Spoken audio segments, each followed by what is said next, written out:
मध्य प्रदेश में लोकसभा चुनावों के दौरान कांग्रेस के 3 विधायक बागी हो गए, जिन्हें लेकर मध्य प्रदेश की सियासत तेज हो गई है। बीते दिनों कांग्रेस के प्रदेश अध्यक्ष जीतू पटवारी ने बयान दिया कि बीते 10 सालों में कांग्रेस के 35 विधायकों ने पाला बदलकर बीजेपी ज्वाइन की, लेकिन इनमें से 22 नेता गुमनामी के अंधेरे में खो गए हैं। उनका सियासी सफर खत्म सा हो गया है। ज्यादातर नेता या तो चुनाव हार गए या फिर उन्हें टिकट ही नहीं मिला।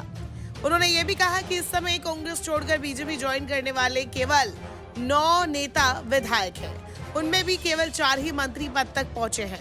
वहीं दूसरी तरफ खुद बीजेपी की न्यू ज्वाइनिंग टोली के संयोजक और मध्य प्रदेश के पूर्व गृह मंत्री नरोत्तम मिश्रा ने तो दावा किया कि अब तक कांग्रेस और दूसरे दलों से जुड़े करीब 4 लाख नेता बीजेपी ज्वाइन कर चुके हैं।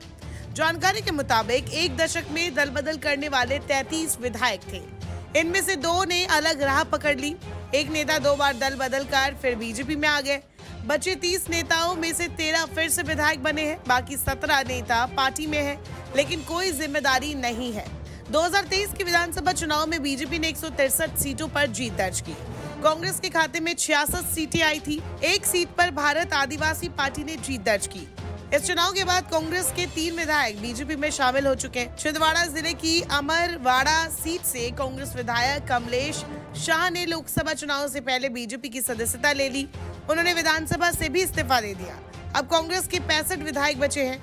इसके बाद लोकसभा के तीसरे चरण के चुनाव से पहले विजयपुर सीट से विधायक रामनिवास रावत ने पार्टी छोड़ी, मगर उन्होंने विधानसभा की सदस्यता से इस्तीफा नहीं दिया।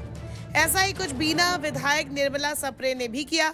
वे भी कांग्रेस छोड़ चुकी हैं, मगर विधानसभा से उन्होंने इस्तीफा नहीं दिया है। थोड़ा और पीछे चलते हैं। सिंधिया समर्थक 22 विधायकों ने इस्तीफा देने के बाद 2020 में 19 सीटों से उपचुनाव लड़ा। इनमें से 16 उपचुनाव जीतकर विधायक बने और 12 विधायकों को चौथी बार सत्ता में आई शिवराज सरकार में कैबिनेट और राज्य मंत्री बनाया गया।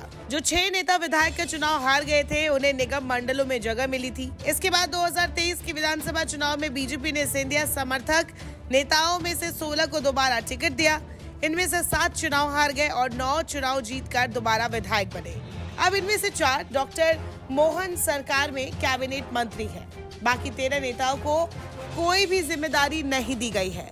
इन 13 नेताओं में इमरती देवी से लेकर कमलेश जाटव, महेंद्र सिंह सिसोदिया और राजवर्धन सिंह दत्तीगांव जैसे नेता भी शामिल हैं। फिलहाल लोकसभा चुनाव के दौरान पार्टी से बगावत करने वाले विधायकों के खिलाफ कांग्रेस एक्शन लेने के मूड में है।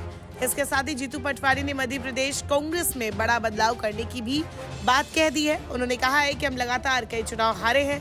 हर बात के लिए बीजेपी को दोषी नहीं ठहरा सकते। हम में भी कई कमियां हैं जिन्हें ठीक करेंगे। कांग्रेस के संगठन में जल्द बदलाव करेंगे। पार्टी को मजबूत करने के लिए विचारधारा पर आधारित काम करेंगे। नमस्कार, मैं हूं मानक गुप्ता। अगर आपको हमारा ये वीडियो पसंद आया हो तो इसे लाइक और शेयर जरूर करें। और हाँ, हमें सब्सक्राइब और फॉलो करना ना भूलें, ताकि आप देश और दुनिया की कोई खबर मिस ना करें। तो जुड़े रहिए हमारे साथ और देखते रहिए न्यूज़ 24।